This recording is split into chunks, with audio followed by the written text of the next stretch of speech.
Và hai nữa là nếu mà chỉ làm mỗi đầu tư tài chính ấy, thì đến một lúc chúng ta sẽ cảm thấy rất là cô đơn. Đến một lúc chúng ta cảm thấy như là bị tự kỷ ấy.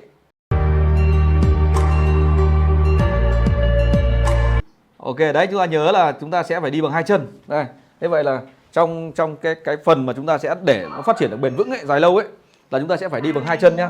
Là hai cái trụ, tóm lại là hai cái trụ giúp chúng ta sẽ có được những cái sự thành công lớn trong cuộc sống.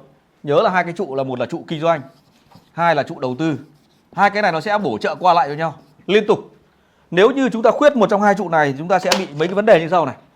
Một là nếu như chỉ phát triển kinh doanh thì đến một lúc nào đấy công việc kinh doanh của bạn trở nên tuyệt vời, bạn có tiền, đấy, bạn có tiền dư nhàn rỗi, và theo cái tự nhiên của con người, theo cái nhu cầu tự nhiên là cái tiền này các anh chị sẽ đưa vào đầu tư. Đấy.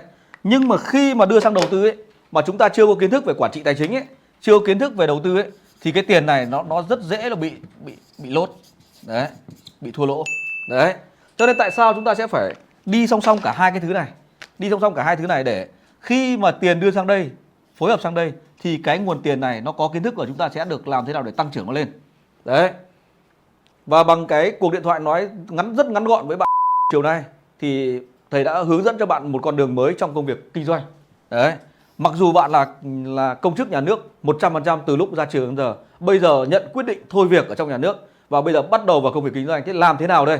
Đúng không nào? Thế vậy là ở trong đầu tư và kinh doanh nó sẽ có những cái mảng việc nó có thể đi song hành được với nhau, và bằng cái cách từng bước một thì chúng ta sẽ phát triển được cái này và có phát triển công việc kinh doanh của cái này. Bởi vì tại sao nó lại phải làm cả hai cái này? Anh chị lưu ý này. Cái nếu như chúng ta làm về kinh doanh ấy, thì bản chất chúng ta là hướng ngoại. Đấy, hướng ngoại, hướng ra ngoài. Con người chúng ta là con người hướng ngoại. Nhưng mà khi chúng ta làm việc với đầu tư ấy thì nó lại là con người hướng nội. Đấy, con người hướng nội. Đây, hướng vào bên trong. Hướng nội ở bên trong. Đấy, hướng nội.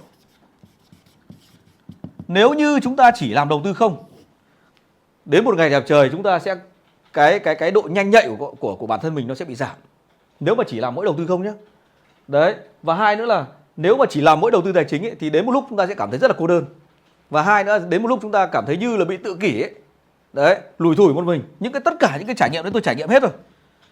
Sẽ có những lúc mà mình cảm thấy rất là buồn.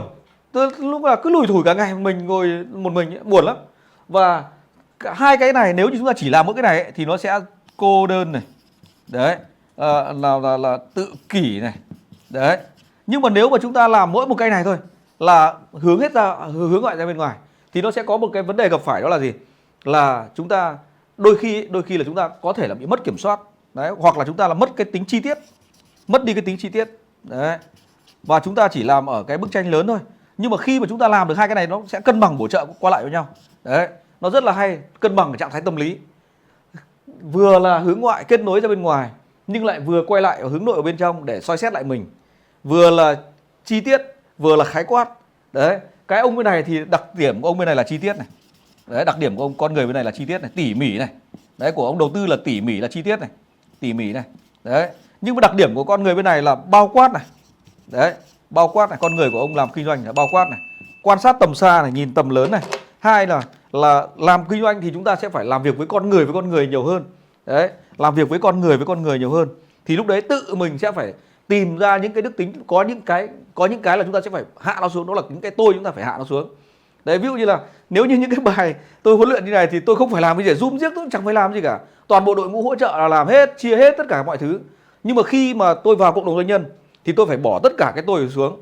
Tôi chỉ là người phụng sự thôi. Đấy, phụng sự cho tổ chức thôi. Tôi là người hỗ trợ thôi.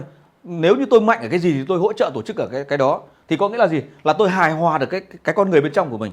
Chứ nếu mà lúc nào mình cũng cái kiểu là ông Kệnh ấy, gọi là kiểu ông Kệnh ấy, thì sẽ đến một lúc là mình sẽ mất kết nối với mọi người. Đấy, mất kết nối với mọi người, bởi vì bản chất con người chúng ta chỉ có thể kết nối được với nhau khi chúng ta đem giá trị của mình cho một ai đó và được cái giá trị đấy được mọi người đón nhận. Đấy, thì lúc đấy chúng ta mới có sự kết nối với nhau. Và có sự kết nối với nhau thì chúng ta mới cân bằng được cái bên trong và cái bên ngoài. Thì lúc đấy chúng ta mới thấy hạnh phúc. Chứ còn đôi khi mà chúng ta chỉ thiên về mỗi cái này mà chỉ thiên về mỗi cái này không thì nó cũng sẽ rất dễ bị mất cân bằng. Đấy, thì tại sao tôi thích làm việc với hai cái nhóm người này như vậy.